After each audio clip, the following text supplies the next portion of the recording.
Praise the Lord. दिन की शुरुआत परमेश्वर के वचन के साथ मैं पास्टर राजकुमार एक बार फिर आप सब प्रिय भाई और बहनों का इस प्रातःकालीन वचन मनन में स्वागत करता हूं।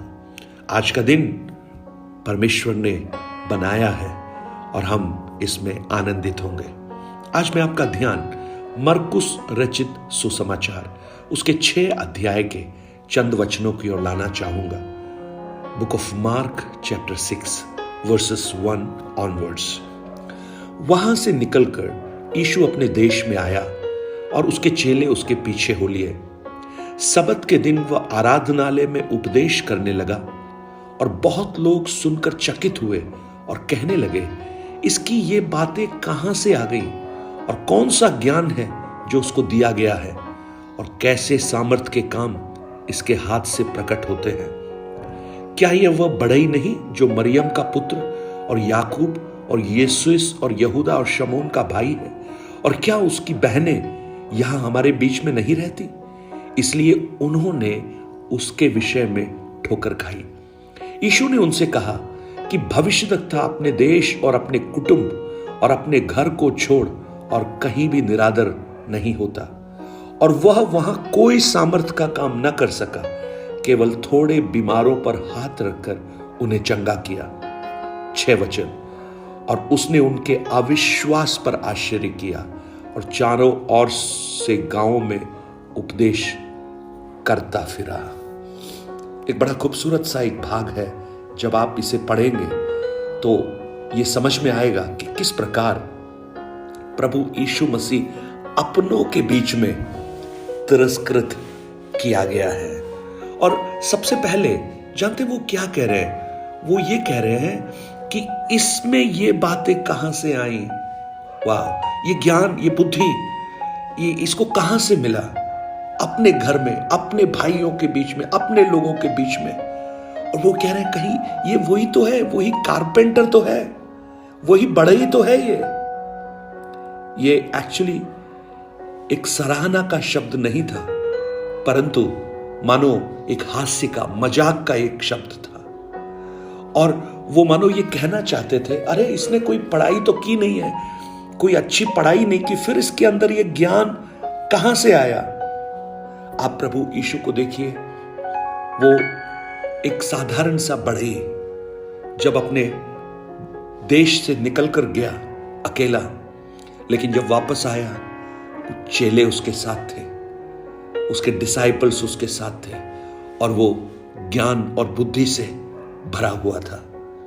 और जब हम इस बात को पढ़ते हैं तो हमें ये नजर आता है, एक खूबसूरत बात नजर आती है कि हमारा प्रभु एक बढ़ई था, कारपेंटर। अगर इसको थोड़ा और वृहद अर्थों में समझने की कोशिश करें तो हमारा प्रभु यीशु एक बनाने वाला था, बिल्डर था।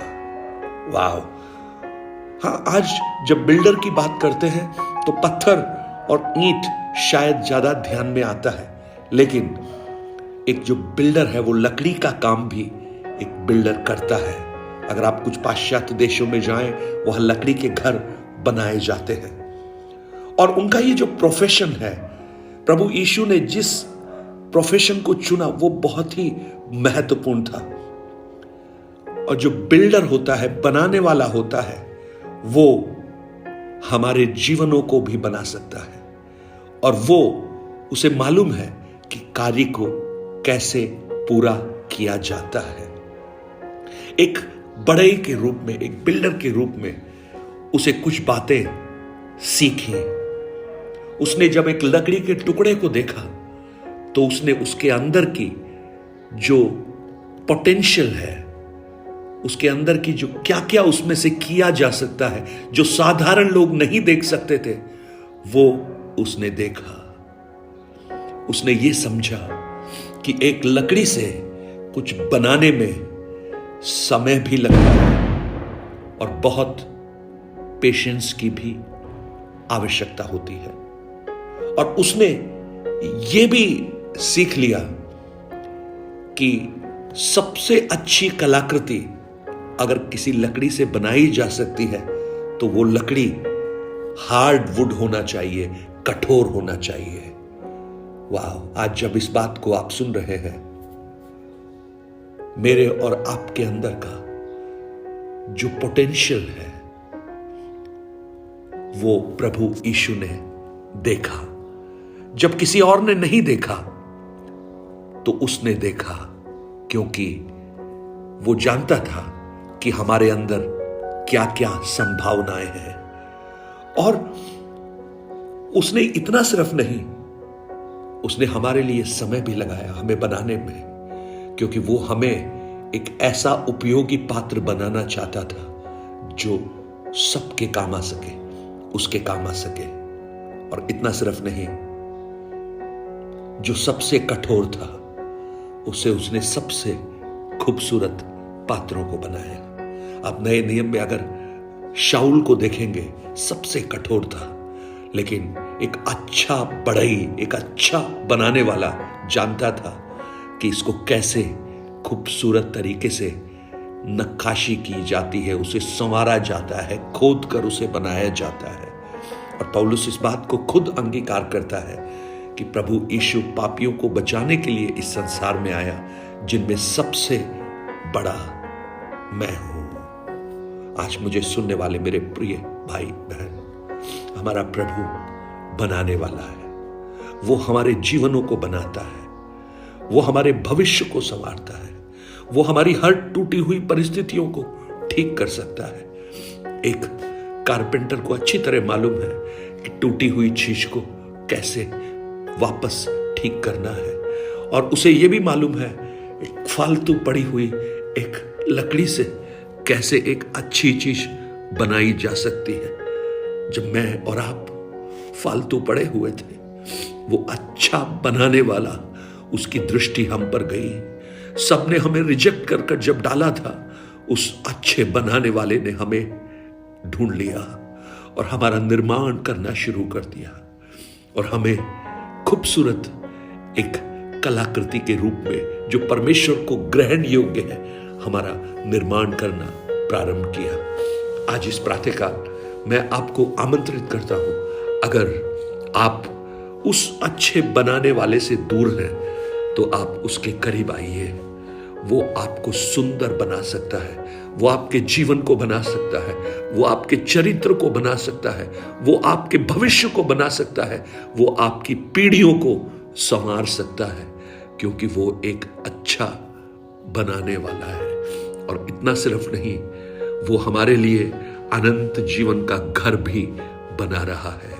वाह, जब लोगों ने उसका मजाक उड़ाया, लेकिन ये बनाने वाला उनसे भी प्रेम करता है, और आज वो आपसे भी प्रेम करता है। अगर आप उसके पास नहीं आए, आज आप कहिए, हाँ प्रभु यीशु, आप मुझे भी संवारना प्रारंभ कीजिए, मेरे जीवन को भी बदलना प्रारंभ कीजिए।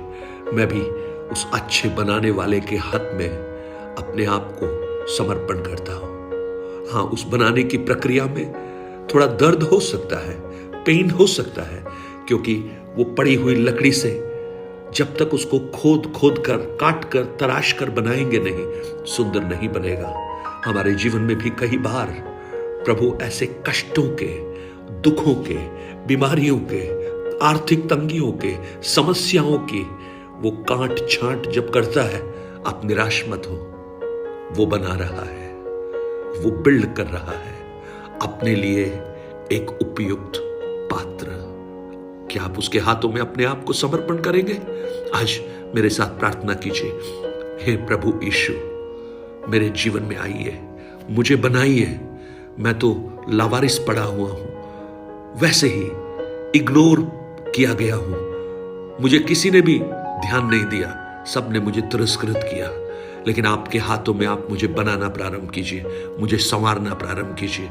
मैं अपने आप को आपके हाथ में समर्पित करता हूं, करती हूं, यीशु के नाम से, आमीन, आमीन। अगर ये प्रार्थना आपने की है, प्रभु आपको निर्माण करना प्रारंभ करेगा, क्योंकि वो एक बिल्डर है और उसे पता है कि इसका ये बिल्डिंग का कार्य कैसे पूरा किया जाना है। आप अपने बारे में मत सोचिए, उस अच्छे निर्माणकर्ता के हाथ में आप सौंप दीजिए। वो खूबसूरत जो मैप उसके अंदर है, उसकी बुद्धि में है, वो अपनी इच्छा से आपको बनाना प्रारंभ करेगा और वो खूबसूरत होगा। स्वर्गीय पिता, इन वचनों के लिए धन्यवाद। आज मेरे बहुत से भाई बहन जब जीवन की कठिनतम परिस्थितियों से गुजर रहे हैं, टूटी फूटी अवस्थाओं में हैं, हालेलुया, आप अच्छे निर्माणकर्ता के रूप में उनके जीवन में काम कीजिए, उन्हें बनाइए प्रभु, उनका निर्माण कीजिए और एक खूबसूरत सृष्टि उन्हें बना दीजिए, यीशु के नाम से, आमेन।